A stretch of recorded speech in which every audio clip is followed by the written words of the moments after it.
Warahmatullahi wabarakatuh. Alhamdulillah, rabbil alamin, wassalatu wassalamu ala asyrafil anbiya'i wal mursalin wa ala alihi wa sahbihi ajma'in, amma ba'd. Dengan cara hormati kepada Ibu Agama, Ibu yang sudah eksil, dengan menghormati pula kepada Ibu anak selaku peserta diskriminasi budaya positif. Pertama-tama mari kita baca kepada kita sekali yang telah memberikan sehingga pada hari ini kita bisa berkumpul silaturahmi berbagai bersama rekan-rekan kerja. Alhamdulillah. Kemudian Rasulullah bercurahkan kepada Nabi kita Muhammad Rasulullah Sallallahu Alaihi Wasallam. Insya Allah dan para malaysia yang sedang bersalawat kepada beliau, maka kita sebagai keluarga berpikir amat untuk memberikan salawat kepada beliau. Seperti itu yang kami hormati, pada pagi hari ini kita berkumpul bersama di acara diseminasi budaya positif yang nanti akan disampaikan oleh Bu Sri Nurul SPD, ya. Dan untuk mengawali kegiatan pada pagi hari ini, mari kita buka acara dengan membaca basmalah bersama-sama. Bismillahirrahmanirrahim. Terima kasih Bapak Ibu semua atas presentasinya. Semoga acara pada pagi ini bisa berjalan lancar tanpa suatu kendala apapun, menjadi kegiatan yang bermanfaat bagi kita semua.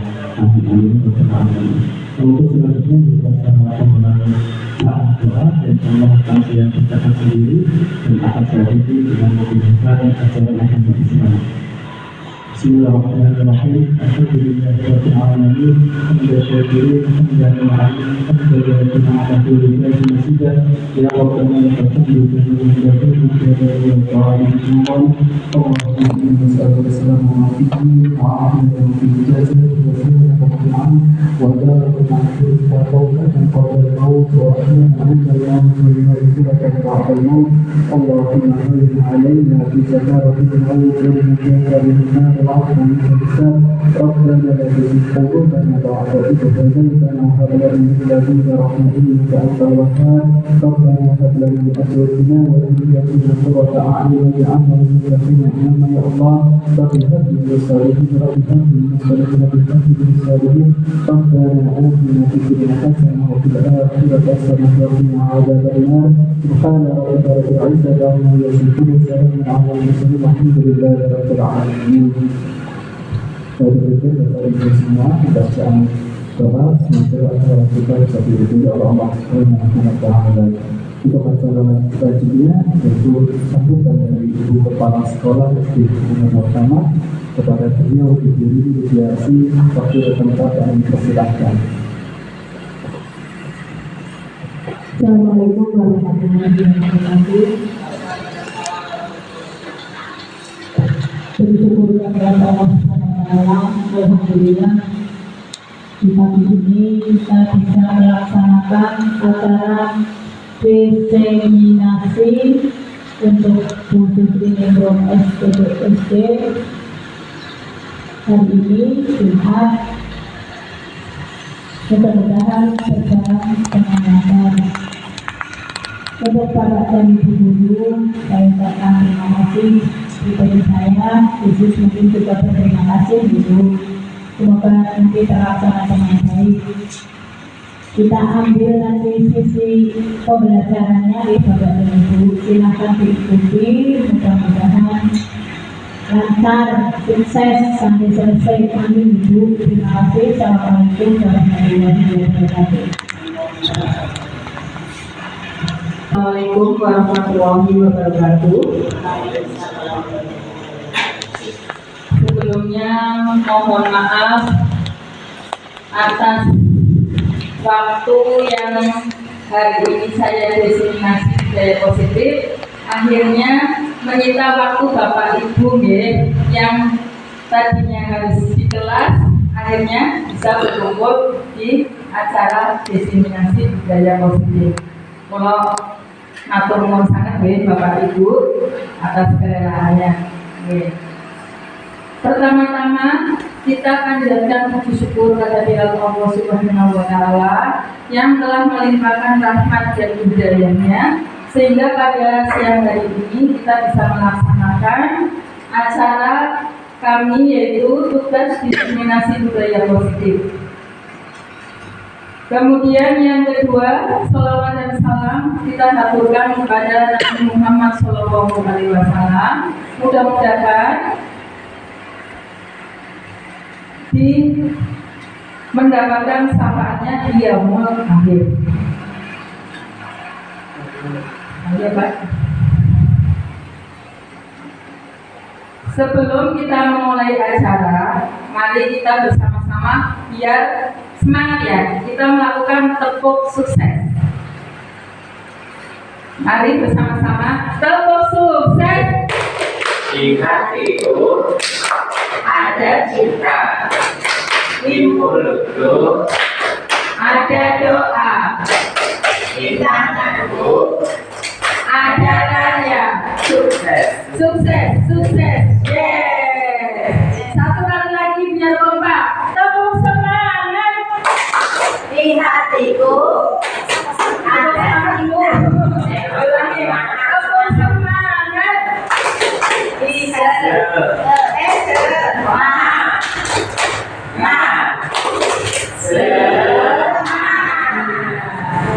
Sekarang sekali lagi kita kira untuk Bapak Ibu itu nanti akan memberikan pendapatnya. Yang pertama, pemberian hukuman dapat mendisiplinkan siswa. Setuju apa tidak? Memberikan hukuman dapat mendisiplinkan siswa. Nanti bisa terjawab di slide berikutnya ya. Terus yang kedua, pemberian hadiah meningkatkan prestasi siswa. Setuju apa tidak, Ibu-ibu? Setuju ya. Yang ketiga, guru harus mampu memberikan solusi untuk setiap siswa yang bermasalah. Setuju apa tidak? Setuju. Nah, kemudian guru berperan sebagai teman bagi siswa. Setuju betul? Setuju ya. Nanti yang paling bagus, yang paling ideal itu yang mana? Nanti ada. Selanjutnya, nah, positive mindset. Nah, di sini kita harus punya berpikiran itu positif. Apa itu budaya positif? Budaya positif yaitu perwujudan dari nilai-nilai atau keyakinan universal yang diterapkan di sekolah. Nah, di sini ada konsep-konsep inti untuk menciptakan budaya positif, yaitu 1. Disiplin positif, 2. Motivasi perilaku manusia, 3. Keyakinan kelas atau sekolah, kemudian kebutuhan dasar manusia, selanjutnya posisi kontrol seorang guru, dan segitiga restitusi. Nah, di sini ada gambar tangan menggenggam. Anda dan teman Anda akan melakukan kegiatan. Cobalah buka. Anda adalah A. Tugas Anda adalah mengepalkan salah satu tangan Anda. Monggo Bapak Ibu, salah satu tangan di depan. Nah, coba Anda bayangkan bahwa Anda menyimpan sesuatu yang sangat berharga di dalam kepalan tangan Anda. Nah, Anda perlu menjaga benda tersebut sekuat tenaga Anda karena begitu pentingnya untuk kehidupan Anda. Tugas B, rekan B ya, rekanan panjenengan adalah mencoba dengan segala cara untuk membuka. Nah, membuka kepalan tangan Anda. Teman Anda B boleh membujuk, menghadik, mengintimidasi, memarahi, menggoda, menggelitik, bahkan menawari Anda uang agar Anda bersedia membuka kepalan tangan Anda. Kira-kira dengan begitu mau apa tidak, Ibu? Tidak, iya. Ada sesuatu yang berharga. Next. Nah, pergeseran paradigma teori kontrol.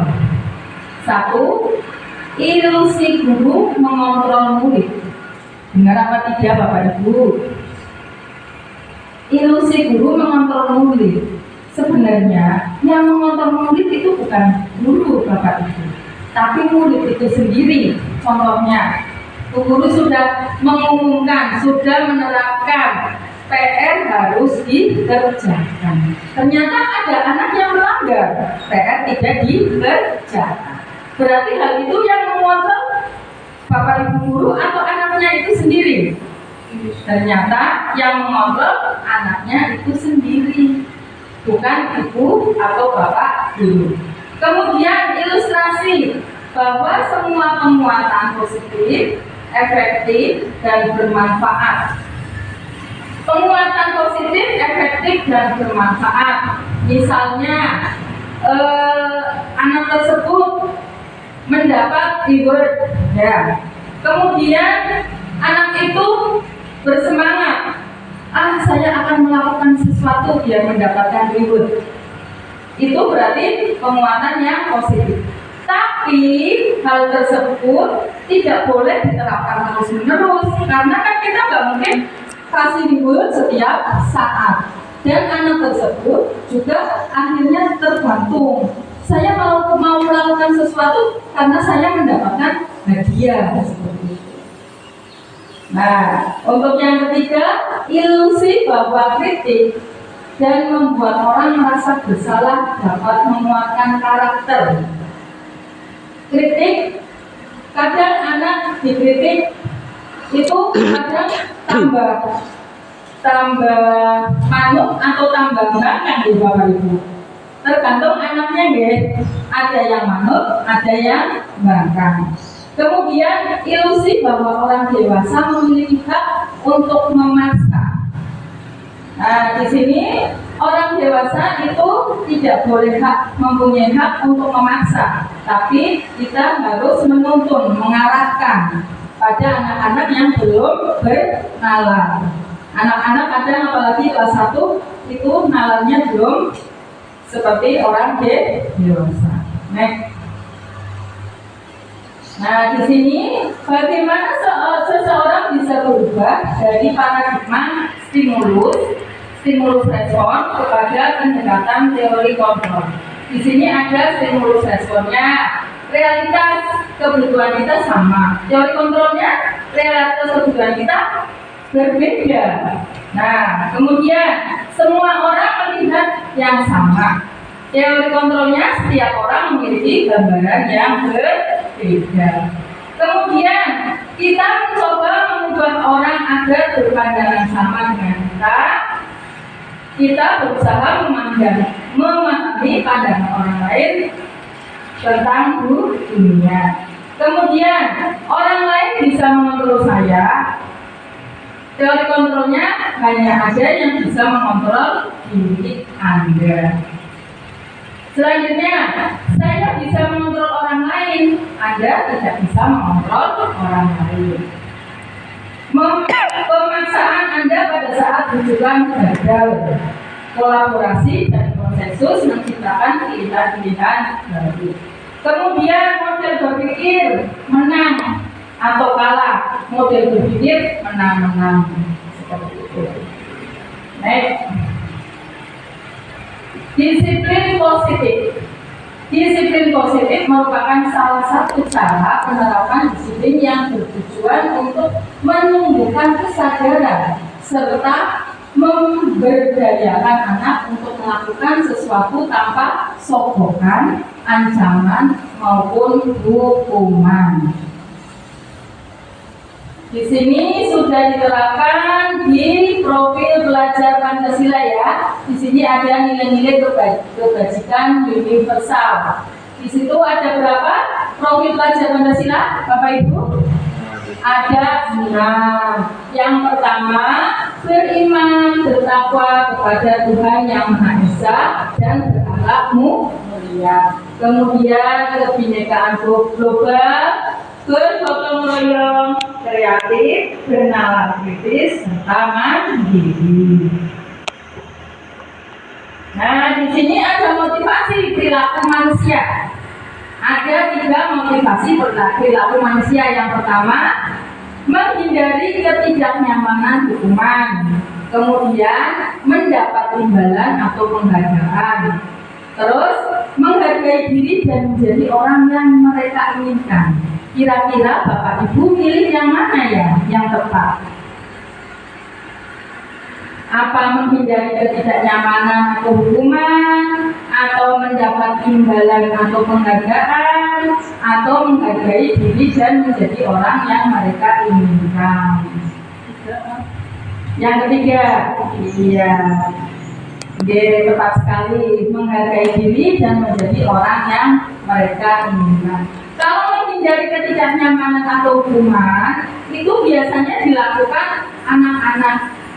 Tapi tidak lupa juga dilakukan sama orang dewasa. Contohnya, biar nggak kena hukuman, kita berangkatnya lebih awal, biar tidak apa Bu? Kalau pesplir Bu, kalau berangkatnya telat, kita akan kehilangan servis ya Bu ya. Iya, itu menghindari ketidaknyamanan atau hukuman. Terus mendapat imbalan atau penghargaan ya. Itu biasanya kalau kita sudah melakukan suatu, misalkan kayak pertandingan, kayak misalkan kita lomba, itu mendapatkan reward atau penghargaan. Dan yang ketiga, menghargai diri dan menjadi orang yang mereka inginkan. Itu yang lebih tepat. Itu biasanya dilakukan orang dewasa. Kemudian hukuman, konsekuensi, dan restitusi. Di sini ada ringkasan. Ada banyak sekali, tapi ini sudah diringkas. Bisa terbaca atau tidak, Bapak Ibu? Tidak bisa terbaca. Ini, nah, ya, nanti bisa dipelajari ya. Itu sudah diringkaskan. Next.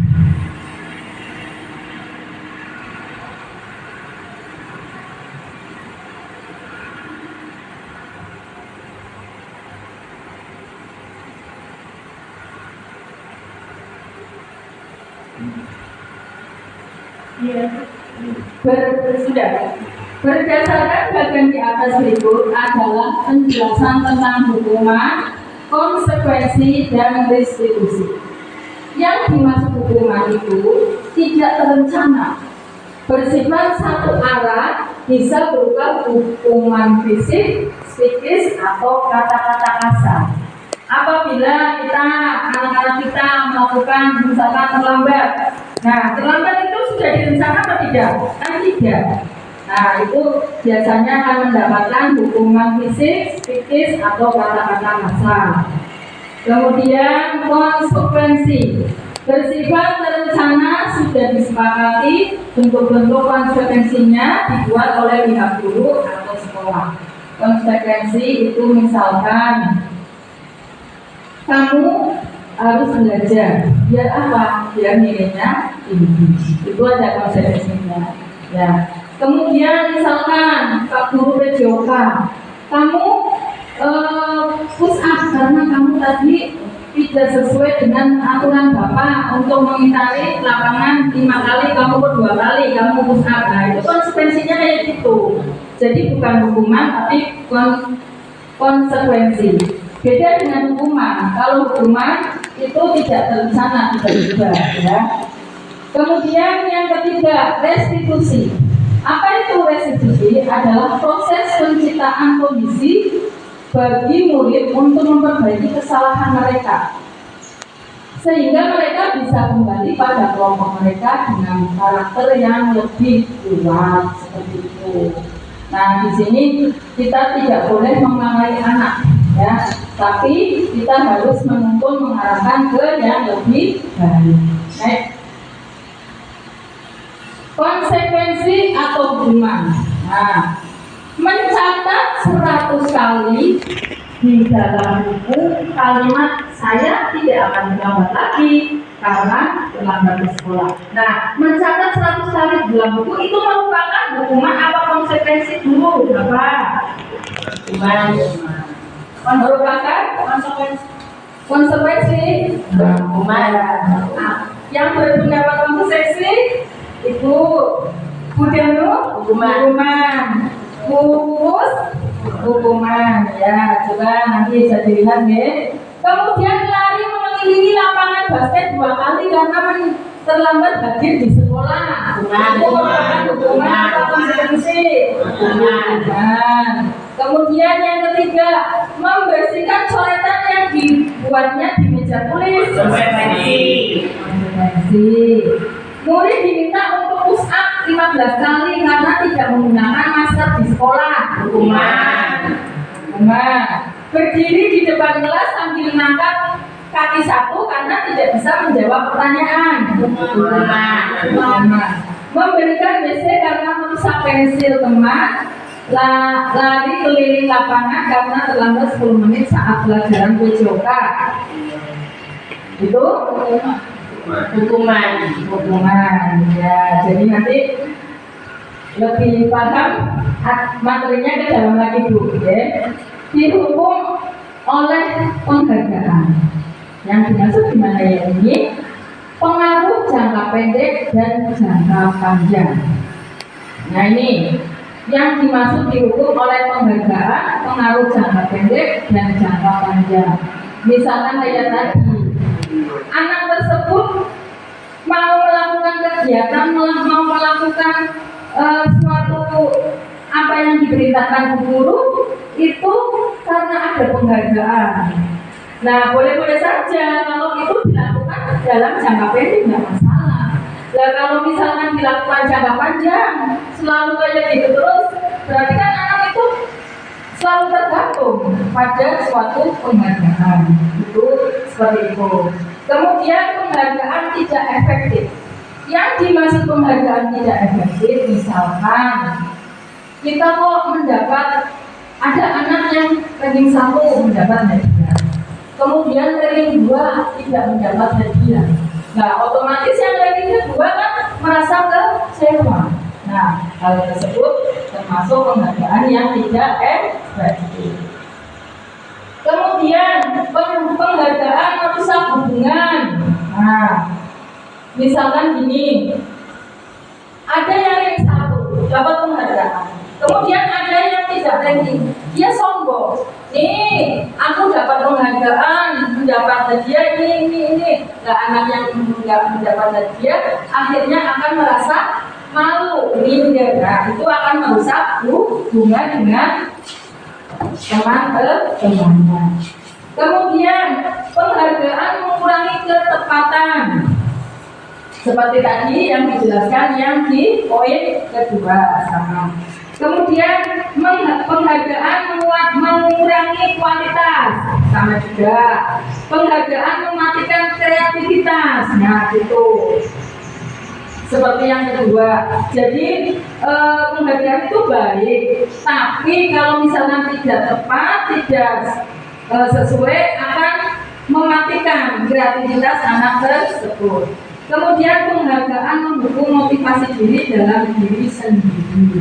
Jadi kita bermotivasi untuk dapat penghargaan.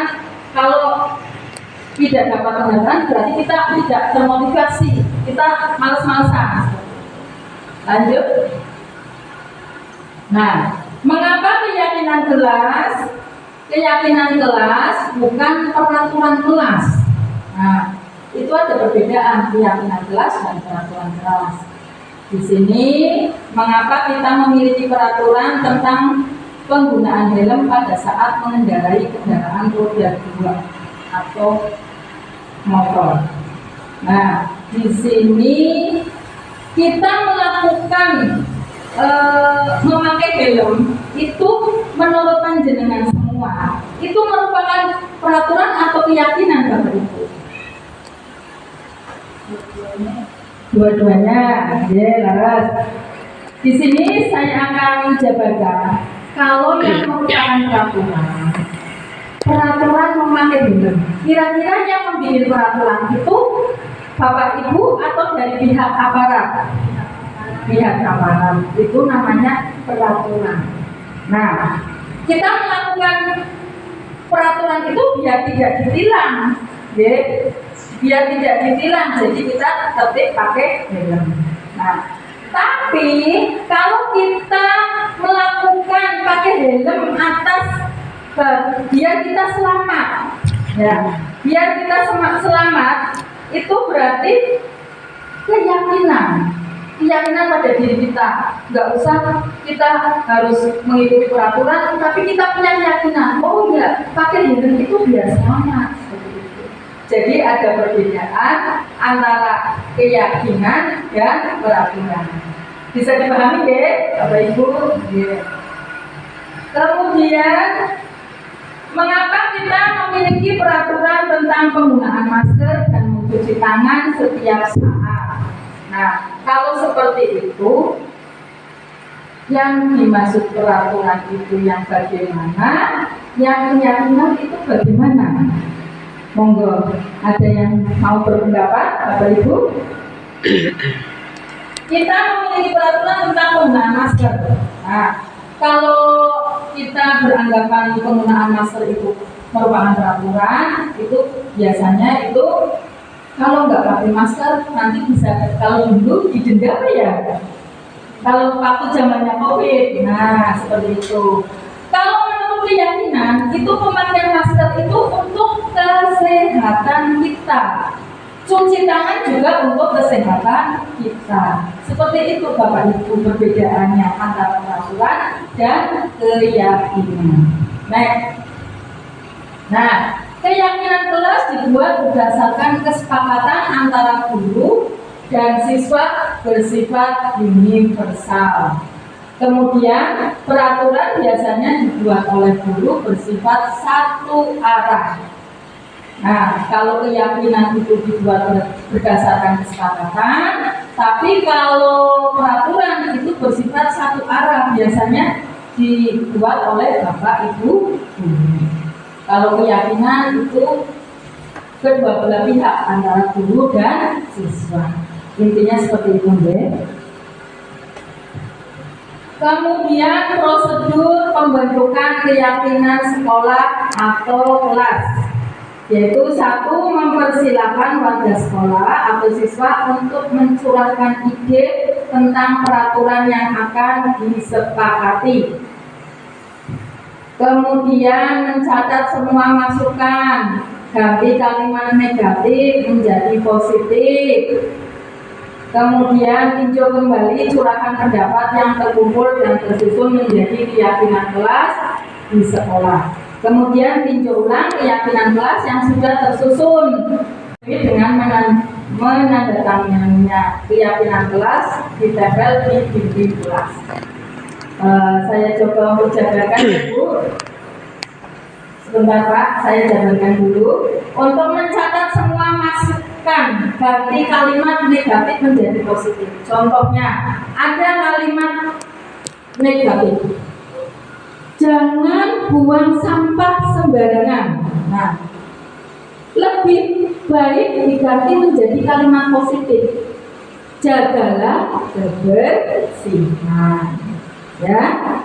Kemudian lagi, jangan mencoret-coret di meja pakai tip X. Nah, kemudian diganti menjadi kalimat positif. Kamu harus disiplin, tidak boleh mencoret-coret feedback di meja, seperti itu. Kemudian tinjau ulang keyakinan kelas yang sudah tersusun 3 atau 7 keyakinan. Keyakinan kelas biasanya peraturan yang ada di kelas. Tidak boleh terlambat, tidak boleh makan di kelas. Kemudian sesama teman harus menyayangi. Itu paling enggak disusun 3 sampai 7, jangan cuma 1, ya. Itu kesepakatan yang ada di kelas. Seperti itu contohnya. Nah, di sini ada 5 posisi kontrol guru. Guru mempunyai posisi kontrol. Yang pertama, menghukum. Kemudian yang kedua, membuat merasa bersalah.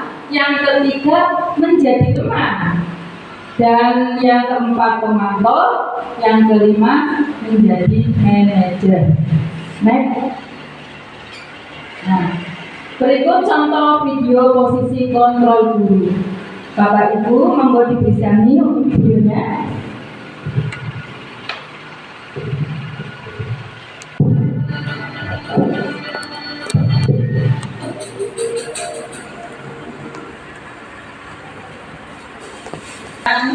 Video tadi kira-kira yang tepat itu yang mana Bapak Ibu? Yang paling tepat sebagai penghukum, sebagai manajer, sebagai teman, atau membuat merasa bersalah? Pak Tiang tadi? Iya, yang tepat itu sebagai manajer. Jadi yang dimaksud sebagai manajer itu guru, itu hanya memberi solusi, memecahkan masalah Naren yang terlambat sekolah. Dan Naren di sini juga harus bisa mencari solusi sendiri. Tadi Naren sudah menyebutkan akan menyetel alamat, kemudian akan minta tolong sama ibu dan Kak Emma untuk membangunkan agar tidak terlambat. Nah, di situ berarti Naren gimana? Naren bisa mencari solusi. Sedangkan tugas guru membantu mencari solusi. Seperti itu. Di sini kontrol posisi guru. Satu menghukum, yaitu dengan menggaji, menunjuk-nunjuk, berkaca pinggang, membentak, terus hukuman secara fisik maupun verbal. Nah, dampaknya apa? Dampaknya anak menjadi pendiam, tidak menyukai guru atau mapel tersebut, dan itu akan teringat sampai dewasa nanti biasanya. Kemudian anak tersebut pasti akan dendam atau tidak Bapak Ibu? Akan dendam kalau misalkan kita melakukan dengan menghukum. Kemudian membuat merasa bersalah, suaranya lembut namun menyalahkan siswa, guru menyatakan kesalahan pada siswa dan guru menderita. Maksudnya tetap menyalahkan siswa dan memposisikan guru tersebut menderita. Kalau kamu begitu terus, nanti saya sebagai guru yang akan dipanggil kepala sekolah. Seperti itu. Jadi posisinya kalau membuat merasa bersalah. Dampaknya apa? Membuat siswa merasa bersalah, rendah diri dan menarik diri. Jadi siswa tersebut akan menyadari kesalahannya. Ya Bu, maaf Bu, seperti itu. Ya. Kemudian sebagai teman, guru bersikap ramah, cenderung bersendaguro untuk menghargai, untuk menghangatkan suasana. Dampaknya apa?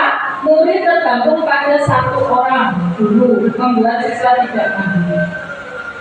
Jadi anak tersebut itu tergantung pada guru. Nah, Pak Guru seperti itu kan, seperti itu. Terus membuat siswa itu tidak mandiri. Siswanya itu tergantung dengan guru, sih tidak bisa mandiri.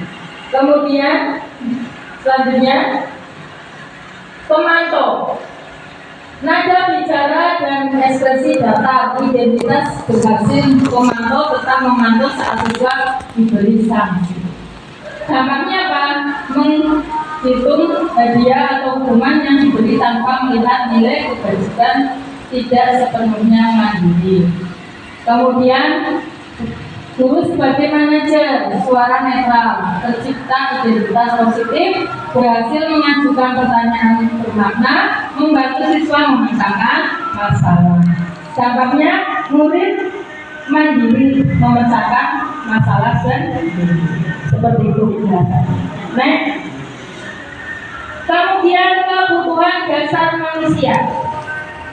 Kebutuhan dasar manusia ada 5. 1. Bertahan hidup. Kemudian kasih sayang dan rasa diterima. Yang ketiga, penguasaan. Yang keempat, kebebasan. Dan yang kelima, kesenangan. Baik. Nah, di sini ada pertanyaan. Aku senang main kejar-kejaran dengan ibu guru. Seru loh. Berarti ini merupakan apa ya tadi ya? Apa kesenangan? Coba di yang tadi Pak. Nah, di sini kan kebutuhan kan bertahan hidup, kasih sayang dan rasa terima, penguasaan, kebebasan, kesenangan. Nah, di sini ada pertanyaan Bapak Ibu. Next. Nah, aku senang main kejar-kejaran dengan ibu guru. Seru. Berarti itu apa? Termasuknya kesenangan. Ya, merasa senang. Kemudian, ibu kejar aku karena ibu guru sayang aku. Berarti kasih sayang. Ya. Aku hebat kan? Bisa bikin ibu guru kejar aku. Apa yuk? Penguasaan. Kemudian aku bosan belajar mewarnai terus di dalam kelas. Apa itu tadi? Bosan, kebosanan. Next. Dunia berkualitas. Nah, siapa orang-orang yang paling penting dalam hidup Anda? Nah, di sini ada pertanyaan. Monggo silakan Bapak Ibu bisa berpendapat. Pak Tian, monggo. Ibu silakan. Siapakah orang-orang yang paling penting dalam hidup Anda? Ayo, bisa maju ke depan. Monggo terserah yang paling penting menurut Pak Novia. Ya. Saya kita kesempatan untuk menjawab pertanyaan siapakah orang-orang yang paling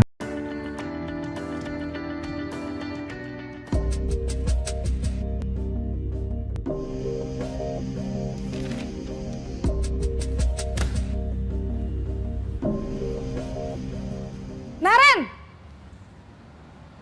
sini kamu. Selamat pagi, Bu. Selalu terlambat. Kamu deh, pasti terlambat. Maaf, Bu. Saya... Apa? Apa coba? Alasan kamu apa lagi? Kapan sih kamu tidak terlambat? Malas sekali ya kamu jadi anak. Saya... Dasar pemalas. Gak kapok-kapok sih kamu. Sudah berapa kali terlambat? Sana, kamu keliling lapangan basket 2 kali. Kenapa saya harus keliling lapangan basket, Bu? Kenapa? Kamu mau lawan ibu? Berani-beraninya jawab. Sudah terlambat, masih berani jawab pula. Sekarang, keliling lapangan basket 5 kali sekalian. Biar kapok. Cepat. Pergi sana ke lapangan basket.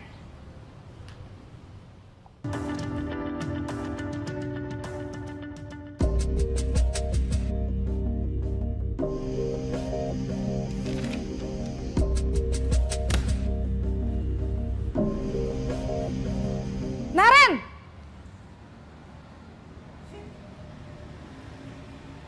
Selamat pagi, Bu.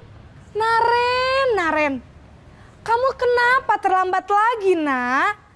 Ya Tuhan, Naren. Kamu senang ya bikin ibu susah ya?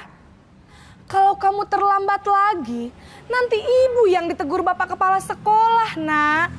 Disangka ibu tidak bisa membina kamu.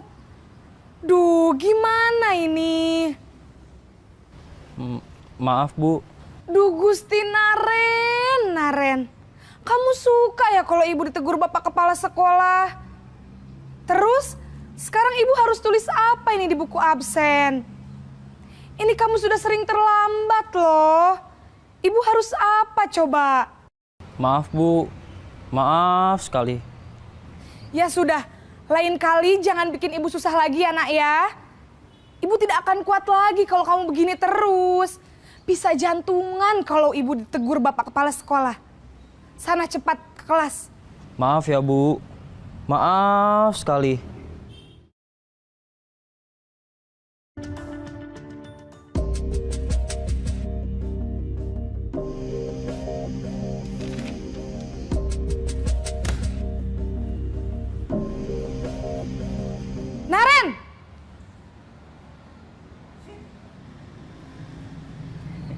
Selamat pagi, Bu. Wah, sudah jam berapa ini, Nak? Terlambat lagi ya, sayang? Iya, Bu. Habis ibu saya lupa bangunkan saya, Bu. Kamu malah menyalahkan ibu kamu. Kamu bukannya anak yang larinya paling kenceng. Kok terlambat sih? Iya, Bu. Saya memang terlambat bangun tadi. Jadi, biarpun saya lari kencang, tetap gak kekejar, Bu. Ya sudah sana. Nanti lain kali larinya lebih kenceng lagi ya. Biar gak terlambat lagi. Bikin seneng ibu. Demi ibu. Bisa kan? Bisa lah, Bu. Ya sudah sana masuk kelas. Ibu beresin urusan absen kamu. Kamu ini ada-ada saja.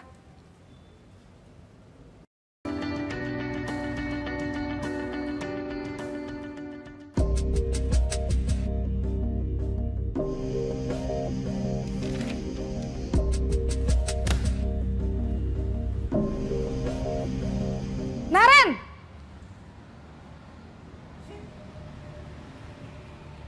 Selamat pagi, Bu. Naren, apa peraturan sekolah kita tentang jam berapa kita harus masuk sekolah, Nak? Kita harus di sekolah jam 7, Bu. Iya, betul. Sekarang sudah jam 7.20.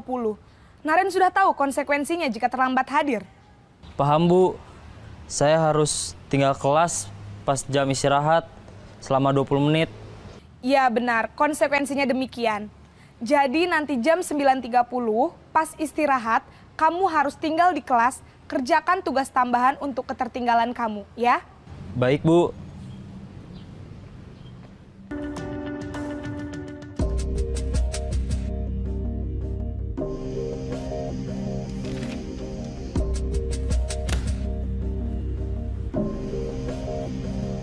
Naren!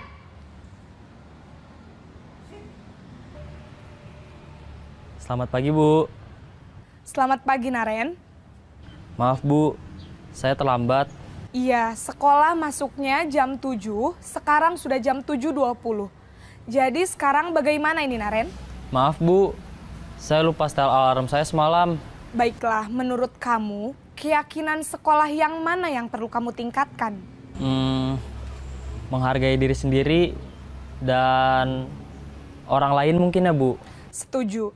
Jadi, apakah Naren meyakini prinsip saling menghormati tersebut? Iya, Bu. Saya meyakininya.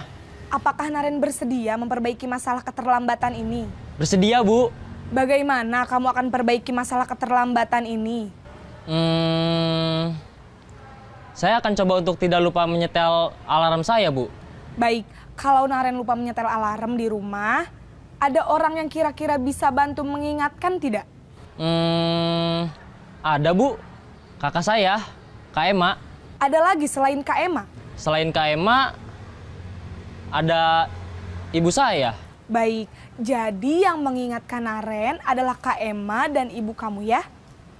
Kira-kira akan mulai setel alarm kapan nih, Naren? Setelah pulang sekolah, akan segera saya lakukan.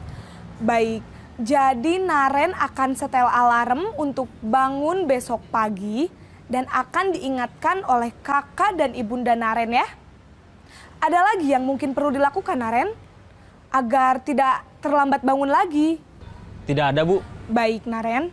Terima kasih untuk kerjasama kamu. Sekarang kamu perlu kembali ke kelas untuk belajar. Baik, Bu. Terima kasih. Merasa apa punya jasa, orang yang berjasa terhadap kita akan selalu ingat itu. Mereka telah memberikan kebaikan, meskipun kita tidak bisa membalasnya, mungkin Allah lah yang akan membalasnya dengan hal yang terima kasih. Ya, tepuk tangan. Ya. Terima kasih Pak Tia, bagus sekali ya, bisa terinspirasi ya. Kemudian nomor 2, nilai-nilai kebajikan apa yang terpenting dalam hidup Anda? Ada yang mau berpendapat, monggo? Yang nomor 2? Monggo, Bu Adi. Ya, Pak. Nilai-nilai kebajikan yang terpenting dalam hidup saya adalah kejujuran. Iya. Karena jika tidak jujur, tidak dipercaya orang lain dan menambah dosa Iya. dan menutupi salah-salah lagi. Terima kasih. Iya, tepuk tangan. Ya, terima kasih Bu Edi atas pendapatnya, sangat bagus sekali ya. Untuk yang ketiga, kalau Anda menjadi orang yang ideal, karakter apa atau sifat apa yang Anda paling inginkan Anda pada diri Anda? Ada yang mau berpendapat? Yang ketiga, monggo. Oke, monggo Pak. Monggo Pak, maju Pak.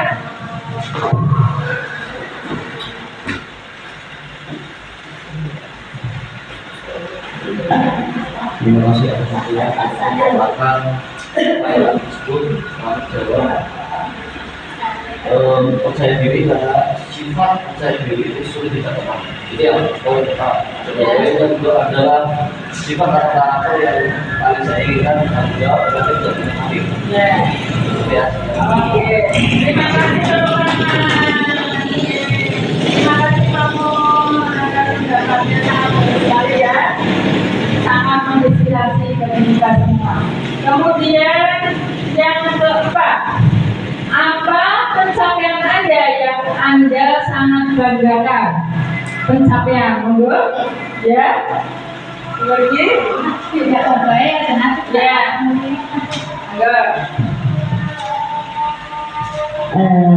Yang saya banggakan dalam hidup saya itu adalah bisa membuat keluarga menjadi sehat dan juga menjadikan anak-anak menjadi anak yang saleh-saleh dan menurut pada tua. Itu saja. Terima kasih. Ya, terima kasih Bu Edi, sangat bagus ya. Iya, itu harapan orang tua ya Bu.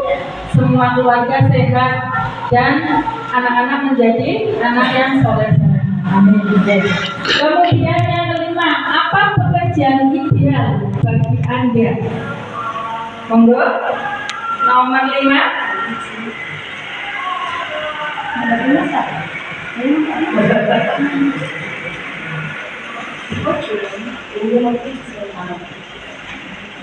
Ya, coba Pak Ali nomor 5. Ya, pekerjaan paling ideal saya adalah jadi karena di awal dari kecil ketika saya kelas 1 itu masih ditanya apa hobi kamu, bahwa saya itu dan alhamdulillah kelas 1 ini juga sedang ya pekerjaan paling ideal saya. Terima kasih, tepuk tangan ya Pak Ali, terima kasih atas pendapatnya. Kemudian yang keenam, ceritakan bagian perjalanan hidup Anda di mana Anda merasa itulah titik puncak hidup Anda. Monggo, perjalanan kehidupan Anda. Karena ini pengalaman pribadi ya, kalau disuruh cerita pengalaman kan tidak sama. Ini pengalaman pribadi saya dari kecil beranjak dewasa, manusia dewasa, berumah tangga sampai ini jadi seorang pimpinan, seorang ibu. Titik puncak saya itu waktu menghadapi masalah dan bisa menyelesaikan masalah itu puncak yang paling berharga bagi saya. Mudah-mudahan panjenengan juga sangat bermanfaat. Terima kasih Bu. Tepuk tangan. Matur nuwun Bu Rini, bagus sekali pendapatnya, bisa menginspirasi kita semua ya. Terus yang terakhir yaitu apa yang paling bermakna dalam hidup Anda? Ada yang mau pendapat? Oh, bagus, monggo. Terima kasih. Yang paling bermakna dalam hidup saya adalah kita berbicara tentang sehat. Karena dengan sehat kita bisa beribadah, bisa melaksanakan kegiatan aktivitas dengan maksimal dan bisa berjalan ibadah dengan Atau nuwun buku atas pendapatnya bagus sekali ya.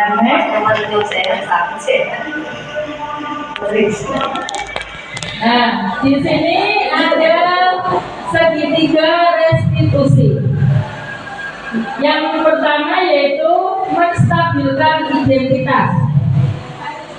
Setiap orang pasti pernah melakukan kesalahan dan kamu bukan satu-satunya yang pernah melakukan kesalahan. Setiap orang itu sama ya. Kalau ada yang bersalah itu sama, kita juga pernah bersalah. Jadi bukan cuma satu orang, semua orang mengalami. Kemudian yang kedua, menanyakan keyakinan. Nah, di sini nilai-nilai apa yang telah kita sepakati, kita yakini. Terus kamu ingin menjadi orang yang seperti apa? Itu suatu keyakinan. Kemudian validasi kebutuhan. Kamu tentu punya alasan mengapa melakukan itu. Nah, adakah cara yang lebih efektif untuk mendapatkan apa yang kamu butuhkan? Nah, ini berarti alasan ya, kenapa melakukan kegiatan itu atau melakukan suatu misalkan rencana ya. Ini dinamakan segitiga restitusi. Nah, berikut contoh video segitiga restitusi. Monggo Bapak Ibu ditulisan ya. Ya saya langsung ngatain Eva lah Pak. So banget, saya bentak-bentak dia di depan mulai. Oh begitu. Pasti kamu melakukan seperti itu karena suatu alasan tertentu kan? Iyalah, masa saya diam saja Pak. Ya saya bela diri lah. Masa saya dituduh tukang fitnah? Ya wajar lah. Mempertahankan harga diri itu sesuatu yang penting buat kamu. Untung kamu tidak berpikir gagal lagi, hanya membentak-bentak. Iya Pak. Untung saya masih bersabar dan hanya membentak saja. Sudah gemes padahal, saya pasti bela diri lah. Ya pasti ya. Tapi kamu memilih untuk tetap bertahan dan bersabar. Kamu memilih untuk tidak berbuat lebih parah lagi. Iya. Nah, sekarang coba kita lihat lagi. Tindakan kamu yang menentang Eka di kelas. Tindakan kamu itu kira-kira sesuai dengan keyakinan kelas atau prinsip kamu tidak? Enggak lah Pak. Capek Pak jadi pemarah. Jadi keyakinan atau prinsip mana yang kurang sesuai dengan keinginan kamu? Ya, saya sebenarnya sangat menghargai orang lain. Mungkin saat itu saya menjadi emosi, jadi tidak menentukan sikap itu. Kamu meyakini tidak? Menghargai orang lain itu penting buat kamu. Yakin lah Pak. Iya, setuju. Kita harus saling menghargai. Namun ada juga keyakinan yang kita sepakati yang perlu kita jalankan apabila kita sedang marah kan? Ya, saya bisa lebih proaktif, mulai dengan diri sendiri. Saya bisa jadi lebih bersabar, mengambil waktu jeda untuk berpikir mau apa selanjutnya. Kira-kira kamu bersedia memperbaiki masalah ini tidak? Bersedia Pak. Kalau kamu memperbaiki masalah ini, kamu akan menjadi orang seperti apa? Saya akan menjadi orang yang bertanggung jawab kali ya Pak. Dan senantiasa proaktif. Ya, menurut kamu bagaimana rasanya menjadi orang seperti itu? Ya nyaman lah, bangga bisa disabar dan menahan diri. Baiklah kalau begitu. Yuk kita pikirkan bagaimana memperbaiki masalah ini.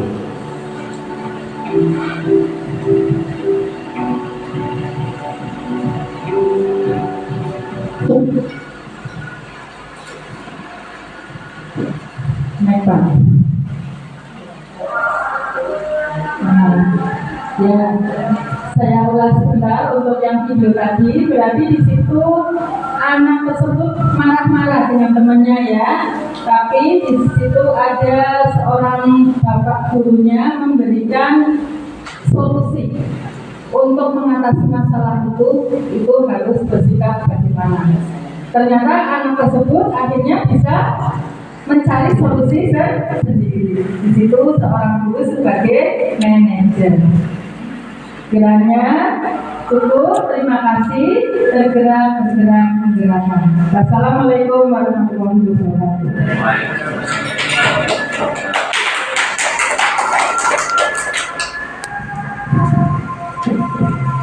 Selanjutnya Bapak Ibu guru yang menghormati berarti acara yang materi yang dibawakan oleh Ibu Susi Menum semoga materi yang disampaikan sangat bermanfaat untuk kita semua. Semoga Presiden menghormati tidak ada acara yang terakhir yaitu acara tersebut hukum kehidupan seorang pada siang hari ini yang kita tutup dengan bacaan dalam bersama-sama. Alhamdulillahirabbil alamin. Dari saya sekian dengan memohon maaf kalau tidak ada beberapa saya yang kita semua. Assalamualaikum warahmatullahi wabarakatuh.